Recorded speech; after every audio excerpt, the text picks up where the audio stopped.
Hi, everyone. Bill Garvin here. We're doing a webinar today for Gnold. In this webinar, what we're going to discuss is hats. Now, the name of this presentation is called I Hate Hats.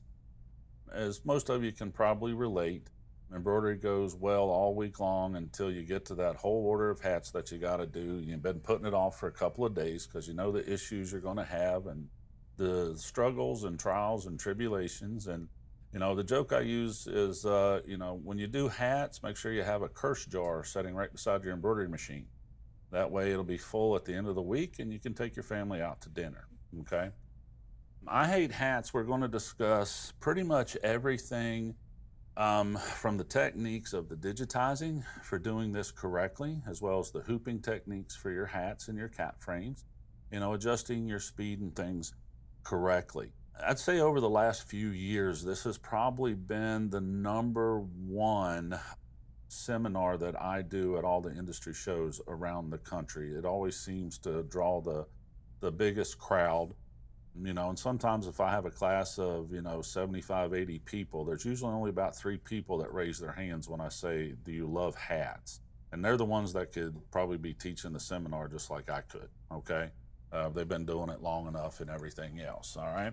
Now remember, during this webinar, please, if you got any questions, communication is key. Let us know. We'll answer those to the best of our ability. And if we don't have the answer, we'll find out and get back to you. That's for sure. Let us know where you're from. Let us know what machines you're running, how business has been, all that good stuff. At the end of the webinar, we'll have a Q&A session.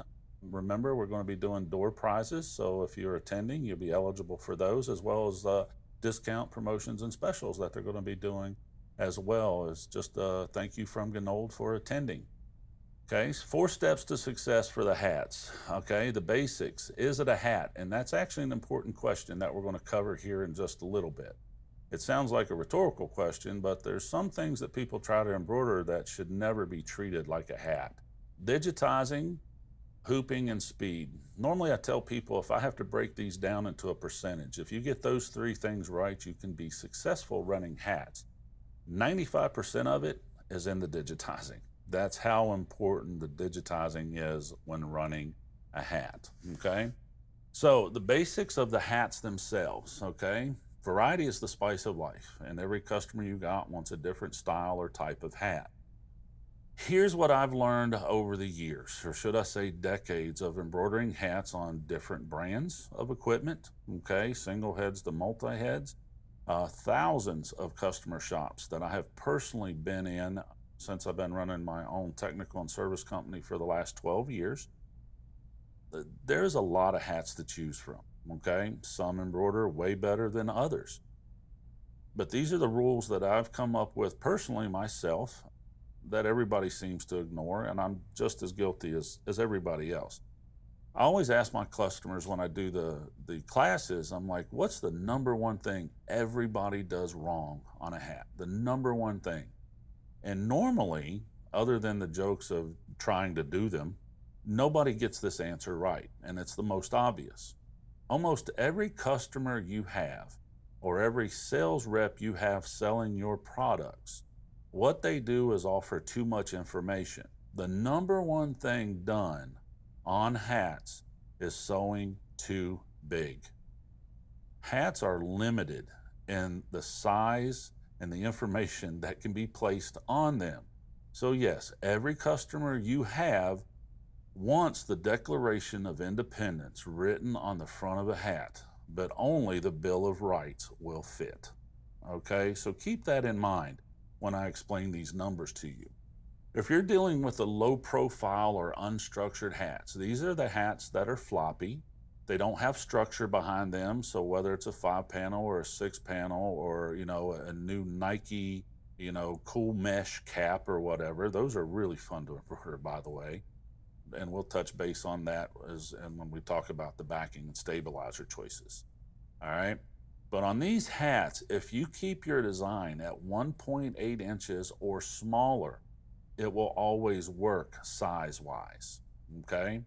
When you get to your structured low profile caps, and this by far for the last few years are the most popular hats. They're simply referred to most commonly as the trucker caps. These are the mesh backs. Richardson being one of your bigger brands, of course, every cap manufacturer makes a very similar hat to that. They're a low profile structured cap. If you stay at 2 inches on these logos, you will be successful as far as the height of the logo 99% of the time. High profile caps, the best example I give people is like Major League Baseball. Those are new era caps. I think they're like 5950s or something for the style. These are a 6-panel cap, but they have a lot taller crown on them. So keep this in mind. All designs on machines, you have to rotate the design upside down, 180 degrees. All hats on all machines sew upside down. The crown of that cap can only go back until it touches the needle plate on your machine. And then from there, it still has to rotate left and right. That's called a cylinder frame. That's what your cap driver does. Your machine is actually not smart enough to know it has a cap driver on it. It is the attachment with a cable or band that allows it to rotate left to right. The frame itself is still moving as if it was sewing a shirt. Okay, so keep all of that in mind. When you see at the top of your embroidery that the letters become scrunched, not as tall near the center of the seam, you are either sewing too big of a design or you are positioned too high on the hat. If you're as low as you can go and you see that happening, or you also see that the letters become thinner around the seam, if it's one whole word or 3 or 4 letters, remember, the crown of the cap on the inside is touching the needle plate. It is still trying to rotate. Therefore, it's reducing the movement of the hat, therefore making the columns of the stitches thinner, not as bold as they should be as far as the text further down on the side of the panels or along the bottom of the hat. Okay? So, the taller the hat, okay, the bigger the design. Back in the 90s, in early 90s, when I did production embroidery in a sporting goods store, I could sew as high as 3 inches on the front of a hat. That's unheard of nowadays. And back then, a very popular hat was referred to as a golf cap. It was the 5-panel cap. It had the flap on the inside. It had the braid across the front. Apparently, it was very popular back in the early 90s. Nowadays, they actually still make that hat. It's really good for transfers as far as screen printing is concerned. And nowadays, they refer to them as an old man hat, and I'm starting to understand why, as you can see the gray hair on my beard now. So I've been doing this quite a while. But those are the sizes if you stay with, and I'm as guilty as everybody. We always push the envelope. You want a little bit more on that hat, but when you're having those sewing issues, this is why. You are sewing too big. It is the number one thing everybody does wrong on a hat. And normally, I'm the same. I don't want to tell a customer, a client, a broker, well, no, I can't do that. Absolutely, I can do that. But what I can do is, let's move that tagline. Let's move that phone number. Let's move that additional information on the back of the hat. 1 line, 2 lines. And you know what? I'll only charge you $2 to do that additional. You solve your sewing problem, you solve your headache problem in production, right? And you create an upsell all at the same time. Okay, so never tell somebody no, but there's always a solution. Figure out what it is. Now, the basics as far as embroidering a beanie, a skull cap, or a snow cap. I've done classes in Canada as well. Up there, I learned a new word. It's called a toque.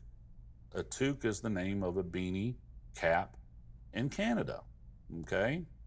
Now, these are technically not hats, even though they go on your head. So it's not a hat. Don't treat it like a hat. The number one thing everybody does wrong on these is they use cap backing or tearaway backing on them. Absolutely the wrong choice.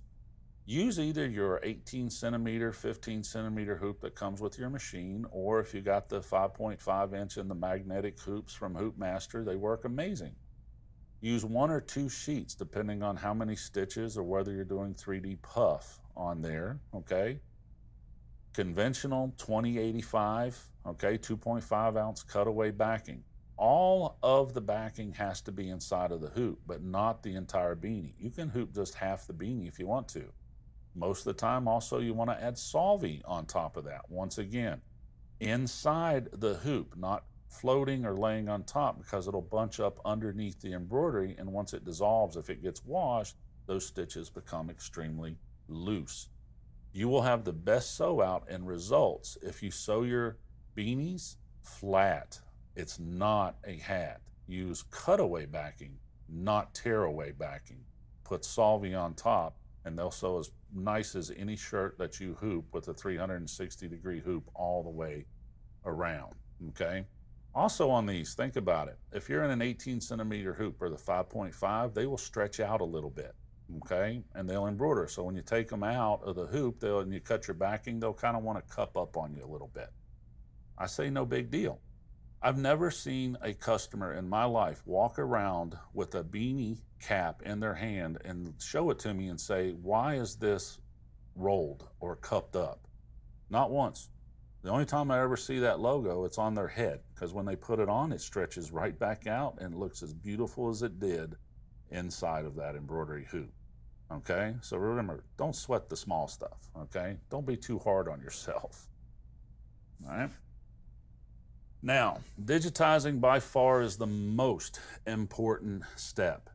Digitizing for a hat, everybody knows this. If you've done hats, embroidered hats, done classes, you've been doing this for a few years. It is center out and bottom up when digitizing for a hat. If your embroidery starts on the left side or it starts on the right side, it is going to push the hat in the opposite direction. Lord forbid it stops and goes to the other side and comes back. Your machine is commercial. It can fold the thickest hat in the world that you cannot even fold with your hands. Okay, so anytime you see that fold, you see the creases in the hat while it's sewing during production embroidery, and they're all inconsistent from one to the other, from a 1 head to a 6 head to a 12 head embroidery machine. This is a digitizing design problem. Fix it. Don't keep sewing issues, okay? Designs digitized correctly only has to be done once. Don't sew it wrong 5,000 times, okay? Now, center out and bottom up. Everybody knows it and understands it. It's wrong. It's supposed to be right, but it's wrong. It's right 99% of the time. All machines start in an inching mode or a slow stitch method. This is designed for the bobbin to connect with the top thread so you don't have pullouts after trims and things like that. The machine is sewing slow. And if it's sewing slow and hits the absolute thickest part of the hat, which is the center of the seam at the very bottom where the ramp is, okay, this is where you normally break needles and you're going to throw money in your cursing jar, okay? So the trick is make sure the first 10 stitches do not start in the seam. And sometimes it's as simple as rearranging one letter in a word or moving the start point in a fill pattern, so that it starts a little bit left or right of the stitching of the seam, it gets to full speed, and then the machine can handle going over that seam. I've seen all the tricks in the world. I've seen people push the hat down with their fingers to get it to start. That's great. But I can tell you this, after 30 years of embroidery, knock on wood, a needle has never touched these fingers, not once. And I've seen the repercussions of that happening to a lot of people as well, even amputation. So never think you're faster than your equipment. You're not, okay? I've seen the trick where they'll take a ruler, a foot ruler, and push down on the hat just to get it to start. Again, if you're having to do these things, it is a design problem. Move a start point, move a letter. Make sure you're not sewing too big, but center out, bottom up. But you don't want the very first few stitches to literally start in the absolute thickest part of the hat. You might get away with it 9 times out of 10, but the one time you don't will probably be the most expensive hat you've ever embroidered in your life. So why take the chance, right? Remember, guys, during this webinar, if you got questions, please put those in the comments. Let us know how you're doing. You know, if you're having problems with hats right now, a particular style or brand or backing or bobbin issues or anything like that, let us know. That's what we're here for, is to answer those questions. And if we can't answer them today, we'll definitely be getting back with you and try to get that answer for you for sure. Okay. Now, most cap systems out there is a 270 cap frame. Okay. This is the round frame that you get. It has a strap that comes around that you latch and lock the hat into place during the hooping process. What you're seeing on the screen right now, and the reason I put the ruler on there so you can see to measure it, it's normally a 1/2 of an inch. That is the rule of thumb from the bill of the cap. A 1/4 inch from the strap that you put on. Keep in mind that the teeth and the solid part of the frame under the hat that you do not see stick out further, okay? Stick out further than the strap on top that you do see. I refer to this as the ramp area of the hat. If you try to sew too low here, what happens is you either skip stitches, okay? The letters shrink in from the bottom, or you start snapping needles. And the reason this is happening is the presser foot on any commercial embroidery machine out there works exactly the same as a presser foot on any sewing machine. A presser foot's entire job in life is simple. It holds the fabric to the needle plate so the needle can enter and the needle can exit and a stitch can be created. If that presser foot cannot compress that material, which it cannot do on that ramp, down to that needle plate, then it's got a free needle and a void space that's just going to deflect. And when it does, ugly things are going to happen, okay? So again, it goes back to what's the number one thing everybody does wrong on a hat? They sew too big. Okay, so if you're at the max at the top and the max at the bottom and you're having sewing issues, now it's time to reevaluate whether that's a good design or what can be done differently to make that work on the hat. Okay, always allow room for that presser foot. Okay. Now, digitizing on the seam of the cap, and you'll see this whether it's fill patterns or satin stitches. What'll happen is you'll get some imperfections. You will get stitches lost over that seam. Sometimes what you want to do on your embroidery software, when you're looking at your logo, before you even do your first test sew out, a brand new digitized design, look at it. Look at your grids on that screen. What's going to fall directly over that seam of that cap? And is there something you can do to help with that? And that example there, the one you see on the left, was embroidered first. The other logo was embroidered second, but I changed a couple of things on there.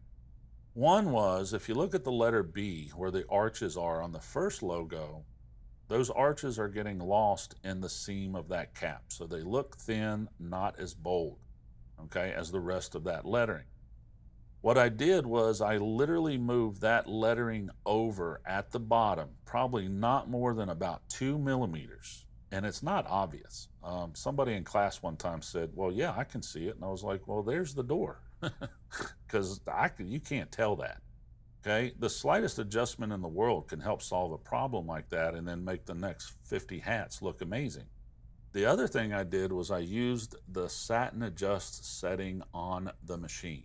So depending on what brand machine or what you have on the machine, some machines can refer to it as pull comp. That's what your embroidery software does. An SWF machine refers to it as X satin and Y satin. A Tajima machine refers to it as just satin, one to adjust. If you own a Baradin, it is referred to as the swing, okay? And what this does is increases the width of all satin stitches in a logo. It will not affect the fills or runs because there's only 3 types of stitches that exist in embroidery. So keep this in mind. If you have a design digitized for a hat and you sew it on shirts and hats and it does well for both, that's amazing. But on a shirt, it'll almost always look bolder. And the reason being is when the needle presses down the hat and the presser foot pushes it down, the hat shifts. So that same logo always looks thinner when you sew it on a hat. So learning to use those features that are in your embroidery machine and have been for decades that most people are not aware of.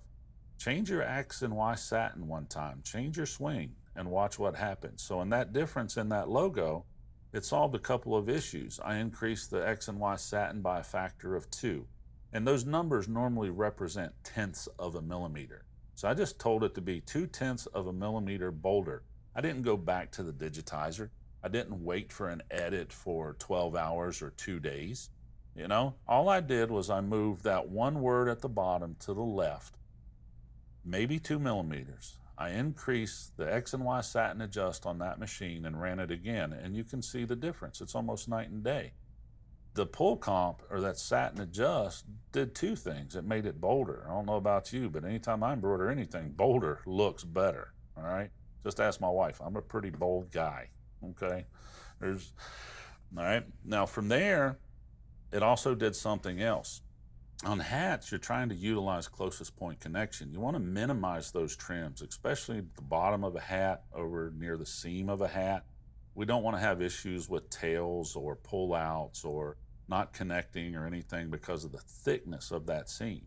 So using that closest point connection. So also adding that satin adjust feature pretty much made those connecting stitches invisible. They're real noticeable on the one on the left, but on the right, you've got to look really hard to see those. So just a couple simple of adjustments made the difference to me of night and day of what I want to sell to my client if I'm producing that hat for them. Okay? Remember, the more you know, the better you sew. Again, questions or comments, let us know how you're doing, if you're enjoying the webinar or not. If I need to speak up, speak louder, that's what that comment section is for. Let us know how things are going, okay? Now, digitizing the back of a cap. Me personally, I never treat it like a hat. I never try to put it in a cylinder or a rotating frame. I hoop them flat. Anytime I can hoop anything flat, I hoop it. In a scenario like this with any type of adjustable hat, I usually prefer my 12 centimeter hoop. 15's usually too big. And once you hoop the first one and you get everything perfectly straight, take yourself a little Sharpie mark and mark the corners at the bottom where you line that first one up at. That way, as you do production, you don't have to worry about position or trace or anything else, and you can get the hat in the exact same spot on the hoop every time and just hit the start button and walk away. But if you have a choice to sew flat, it's still a good solid substrate structure-wise, so I do still just use my cap backing on the back of that, and you're good to go. A lot of the newer style hats I've noticed with the fitted hats nowadays, for a while now actually, I'll notice that the sweatband on the inside, the ones that are you know, the fitted hats for customers in particular sizes, it's not adjustable. In that scenario, I'll find that those sweatbands are tacked. A lot of people try to clip that tack, that little stitch on the inside. They usually do it on the back, on the sides, just to keep everything nice and smooth. A lot of the times you can embroider directly through the sweatband and you will get a straighter, cleaner image than ever trying to turn that sweatband out and trying to flatten it out where that stitching of the seam is. And again, that's not right or wrong. You know, as long as you explain what you're going to do to your customers and stuff, that way there's no questions or quarrels once they come to pick up the order, you're good to go. But if you don't have to turn it out, don't. This I added to the presentation because I used to explain it to people and it was kind of hard to understand. A lot of times when you're doing embroidery on the front and the side of a cap, it's strange. Nobody ever normally wants embroidery on the front, left, and the right side of a cap. If they do, it's simple. You just position it as one logo. That's why your frames are 270 degrees. Most machines can sew hats up to about 13 inches. Just like hoops, I prefer a 1/2 inch safety margin. So I set my designs at 12.5 inches. It's simple. On the screen, what I do is I center my first logo that's going to sew. It's going to sew center out. That's a 3D puff logo there.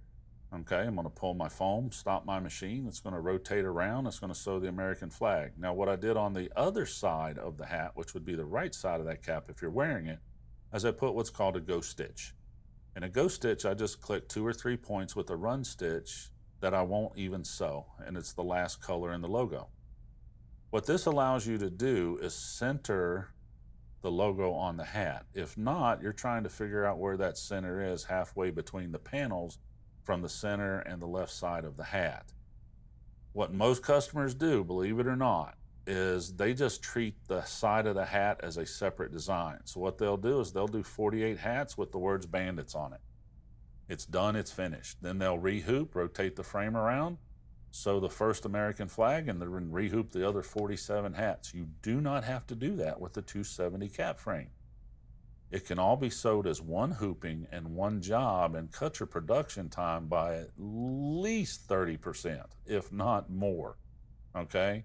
But that ghost stitch, so what I do is when I program that, it sews the words, for example, bandit, that's one color. Then it sews the American flag, and the way it sews it is it's the white, the blue, the red, the white. So I got 4 colors there, 1 in the front. It's a 5-color logo. The ghost stitch over there on the right side or left that you see on the screen, remember all hats are upside down, okay? That's the 6th color of the logo. And then when I program it to sew, I actually pull the thread out of the needle and put it up in the spring. So it will rotate around. The needle will penetrate 2 times. It'll stop and do a trim. Remember, your machine's not smart enough to know it's not sewing or trimming thread. And then it goes right back to the center. And normally when you're doing that in a trim function like that, your machine sensors will not even detect or say thread break. So it's perfect to sew and you're done. So that's a little trick I like to show people when they're doing the front and the sides of the cap, because you can save a lot of time in production.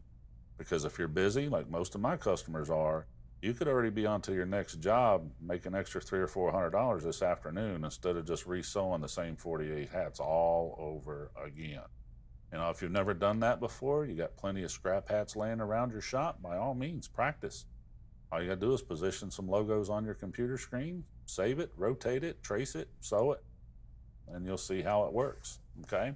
Now on the puffy foam caps, puff is almost always sewed last.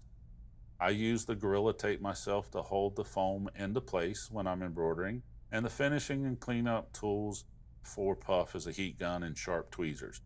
We actually do a whole other webinar and presentations on the 3D puff itself from start to finish, so it goes into a lot more detail than what we're going to cover here. So make sure you keep an eye out for that, or even comment in the sections, find out when those webinars will be taking place. Okay, just let us know. Okay, knowledge is power. All right, hooping properly. This is next. Always hoop as tight as possible and consistently as possible. This is especially true on multi-head machines, because everybody that owns a single head, you're not going to hoop every hat exactly the same, and you don't care. As long as you don't change the height of your frame top to bottom, you just put the next hat on and you hit left or right, you hit the seam, you hit start, and you're good. You don't really care.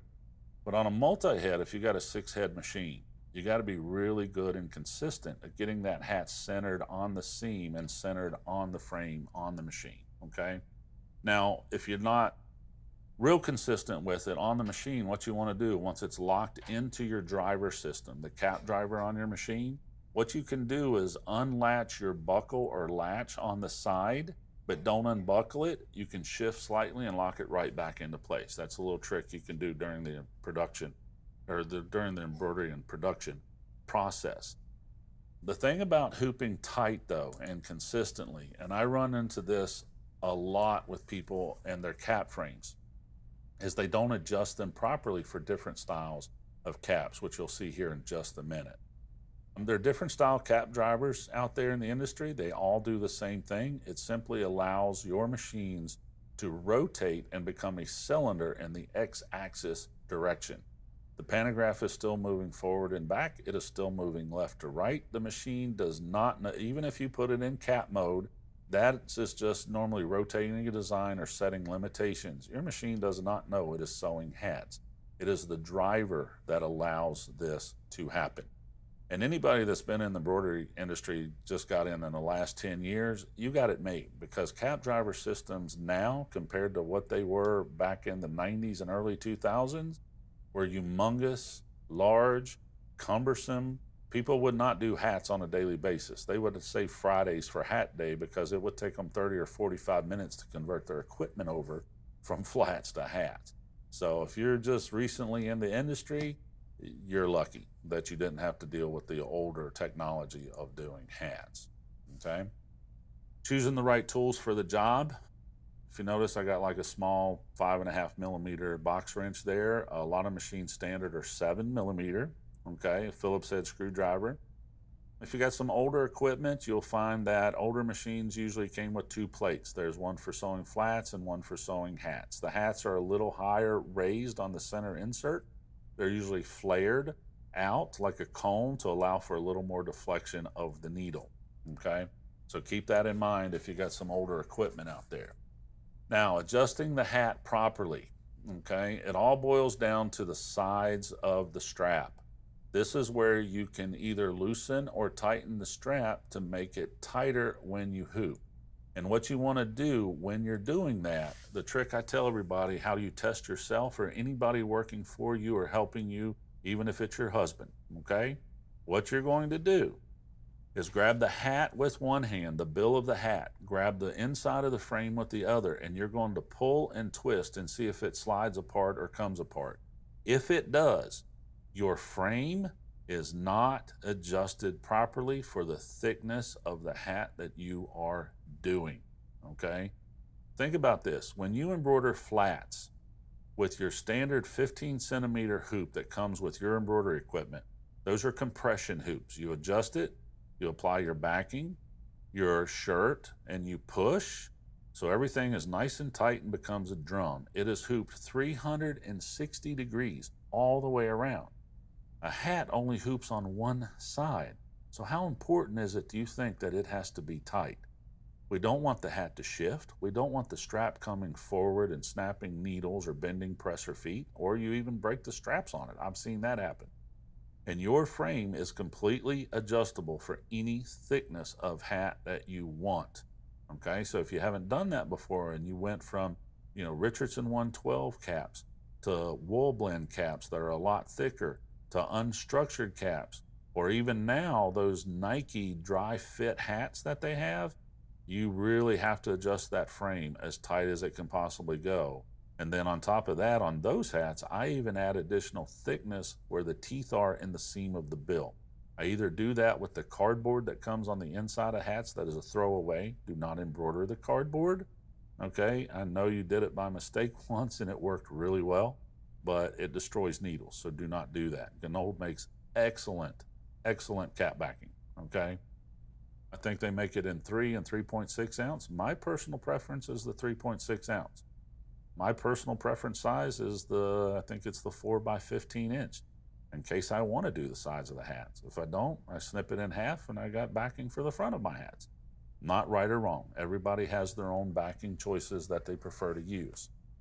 Okay, so keep in mind that your frames are completely adjustable. If those hats are not tight and you can separate or pull them after hooping before you put it on your machine, you need to learn how to adjust your frames properly.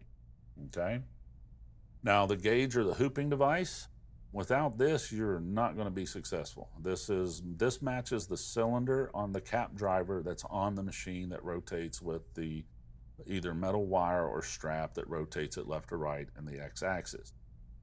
They match the exact drum. So this is your hooping device to be able to pull the hoop tight, to get it centered, to get it straight. This is what your hooping devices normally look like.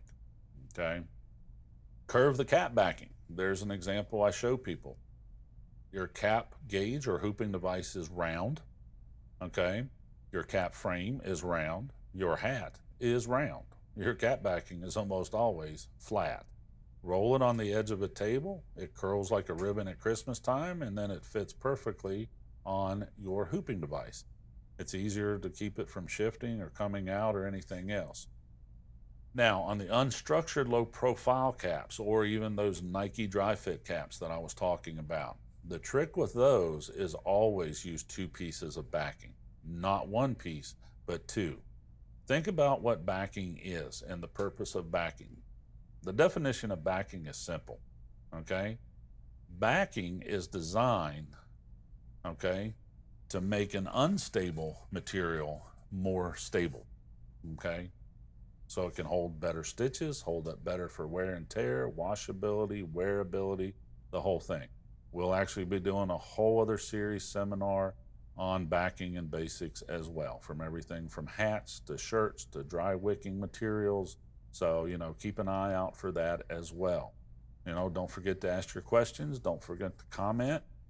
The more you do that, better chance you have of winning the door prizes at the end of the webinar. So don't forget that, okay? So 2 layers of backing when you're doing your unstructured hats, okay?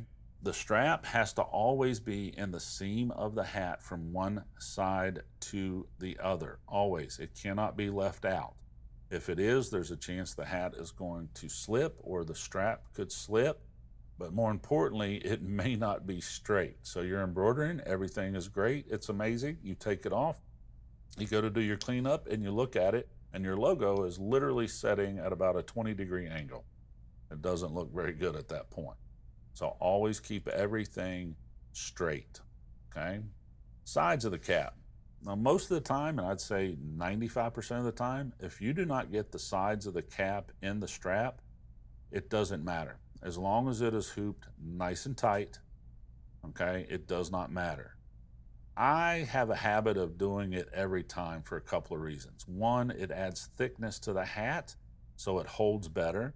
And 2, it keeps me in good practice that when I do need to sew the side of the hat, I don't struggle with getting it straight and inside and everything else, okay? So it's not always have to be on the side, but in the front, like we just talked about there, absolutely has to be there. The sides, not as important, but it's a good habit practice to get into. Most of the clips and stuff that comes with your machines a lot of times are either a slide-in clip or, you know, they're just the angled, they look like paper clips. They're just spring clips is all they are. What I find works better is the medium-sized black paper clips. The only hats I don't ever clip is any type of hat that will either say flex, stretch, true fit, because there's so much elasticity in those hats that when you pull, you can pull so far and clip them, it looks amazing. But as it embroiders, it works loose. So if you're sewing something on the front that's like a perfect circle, it'll come out literally egg-shaped because the hat is working loose as it's getting embroidered. So the clips, almost every hat I embroider, I'm always going to put my clips on. It helps pull the sides of the hat down. It helps reduce the flagging on the hat that when you're doing the embroidery, okay? Now, speed is simple. A lot of the newer machines within the last few years, by far, I gotta say, are probably sewing hats better than most of the older machines out there, even late model machines. As a technician, you know, I get the advantage of seeing a lot of new equipment. Me and my team install a lot of new equipment, you know, in the Southeast and the East Coast. So, you know, we get to see the latest and greatest when it comes out and get hands-on multiple times a month and things like that. So I gotta say, you know, the technology in a lot of the newer machines, you know, seem to be a little better than what they used to be, especially running hats. So we are seeing people sew hats at a little higher speed than what they would normally sew. Now, me personally, just for years or decades, I teach people speeds as far as flats, 750 to 800. That's the same as running your car 75 to 80 miles an hour down the interstate. Can your machine run 1200 RPMs? Well, yeah. My truck can do 120, but do I? I don't think so. I'm just asking for trouble. It's not going to get me there quicker. Hats is all about how correct you can get it done. Truth is, all embroidery is about how correct you can get it done, not how fast you can get it done. Speed comes with experience. So just be patient, okay? If you're struggling with hats, slow down, ask questions. There's people out there like me and the people at Ganold. We're here to help you, not just sell you our services or products, okay? That's what customer service is all about, all right? Now on hats, you can truthfully sew 650 to 800. It depends. My favorite hat in the world to sew is the unstructured, the floppy ones. You know why? They lay perfectly flat on the needle plate. I don't worry about flagging. I don't worry about registration. As long as I don't sew too big, I can sew those hats at 800. Most of the time, I can sew stock designs on there or left chest logos. Now, the trick I tell people is if you're sending out your designs and having digitizing, which 95% of all of us do, okay? Almost nobody digitizes in-house. If you have any logos that's really under 3 inches in height, 2.75, even if it's going for polos or aprons or towels or anything else, just have it digitized for a hat, okay? Why go back and two weeks or 2 months when the customer says, oh, this was great, they loved them, let's do hats now. The truth is anything that sews on a hat sews perfect on a shirt or anything flat, but not vice versa. Yes, you may have 1 or 2 extra color changes or stops in the logo, but if you've got one logo that works for everything, why not? And edits are simple size adjustments for your digitizer that they're normally never going to charge you for. Okay, so if you need a logo and you need it to go on a polo and it's 3 inches in height, it's going on a hat at 2.2 inches because you got a high profile cap, and then you got another one that's going on an apron at 4 inches. Just tell your digitizer, I want it in these 3 sizes. Then you never have to go back to them for that logo. But later, if you need it for a hat, you'll send it out, send it to your digitizer. They'll be like, here you go, no problem. It was already digitized for a hat. You're good to go. It never has to be redone at that point in time, okay? So freebies for you, remember there's the links. So if you go to Gnold, so world-class videos, there's no doubt about that because I've done most of them, right? Yeah, I'm conceited. Okay, products, catalogs, color charts, and sample books. Remember, from Gnold, guys, those are always free, okay? Always. All you got to do is contact them. No worries at all. They do free designs monthly now. There's the link for that. Okay, that's your free design. So if you attended this webinar, that is a free design for you and you only. So there's your download links for that, the color sequence as well. So it's a USA logo for the front of a hat. Okay, and then the next thing is they're doing 50% off. So you got a product or a user code right there. So remember, Gnold also does their own, they have their own digitizing and art separation services for screen printing. Okay, so if you're looking to have a hat logo done or you need to have one redone, I tell customers this all the time. A lot of the times I can usually ask a class full of people, I'll be like, how many of you have 1 or 2 logos that you've been sewing for more than 10 years, but every time the customer walks in the door, you get that cold chill just runs down your spine because you hate sewing that logo. It is such a headache. It is such a nightmare. It gives you so many sewing issues. But the day before, you ran production all day long, barely a thread break, cleaning your machine, doing your maintenance the way you're supposed to. Life is a joy. So that tells you that there is absolutely nothing wrong with you, your techniques of hooping, right, or your embroidery machine. That tells you that that's a design problem. So even if it's 10 years old, send it out and have it fixed. And I don't even care what it costs. If it can be done better, why deal with those headaches every single piece when you can solve it with one embroidery file? Okay, so only webinar special. So for the next 48 hours, if you attended this webinar, 15% off of all orders. So if Gnold is your normal supplier and you love their products and their customer service and their sales rep and everything else, like majority of my customers do, and me too, okay, I've got a great relationship with Gnold. I don't actually work for them, okay? We just have a great business partnership. But now's the time to order. You're getting low on supplies. Why not save that money? Remember, the bigger the order, the bigger the savings is going to be, okay? Now, the door prizes. If you attended this webinar, they're giving away a box of their signature bobbins, 144 count. They're giving away their toolkit, which I personally love and carry everywhere with me that I go. Because once I'm done servicing or working on a machine, that's the toolkit I use while I'm testing and running production. It's got everything in it I need to sew anywhere I go on any machine that I go and work on, okay? And then they're also giving away a whole 500 pack bundle of the 2.5 ounce quick tear backing. So they will be in contact with the lucky winners about that. All right, questions and answers. Remember, guys, put in your comments. You got any questions? Any answers, or we'll have the answers for you, hopefully. And if we don't, we'll definitely be back in touch with you and contact. Thank you for attending, and don't be a scaredy cat. Now that you have more information about doing hats, don't be afraid to give it a go. Remember, from Bill Garvin, the more you know, the better you sew.